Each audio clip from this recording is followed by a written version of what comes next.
Now there began a desperate race, the machines against the foxes.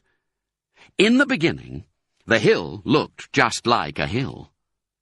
After about an hour, as the machines bit away more and more soil from the hilltop, it looked more like a large bump in the ground. Sometimes the foxes would gain a little ground, and the clanking noises would grow fainter, and Mr. Fox would say, "We're going to make it, I'm sure we are." But then, a few moments later, the machines would come back at them, and the crunch of the mighty shovels would get louder and louder. Once the foxes actually saw the sharp metal edge of one of the shovels as it scraped up the earth just behind them. "Keep going, my darlings," panted Mr. Fox. "Don't give up." "Keep going!" the fat Boggis shouted to Bunce and Bean. "We'll get him any moment now." "Have you caught sight of him yet?" Bean called back. "Not yet," shouted Boggis, "but I think you're close."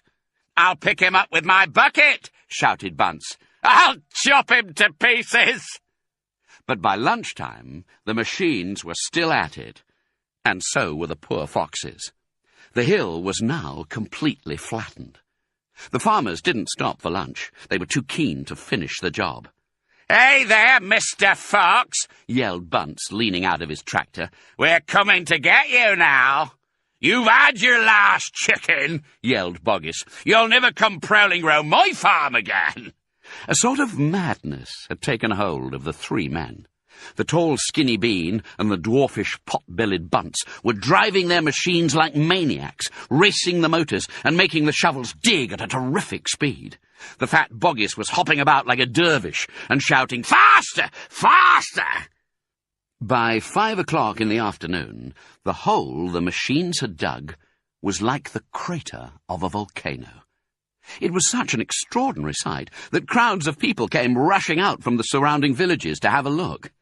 They stood on the edge of the crater and stared down at Boggis and Bunce and Bean. "Hey there, Boggis, what's going on?" "We're after a fox." "You must be mad." The people jeered and laughed.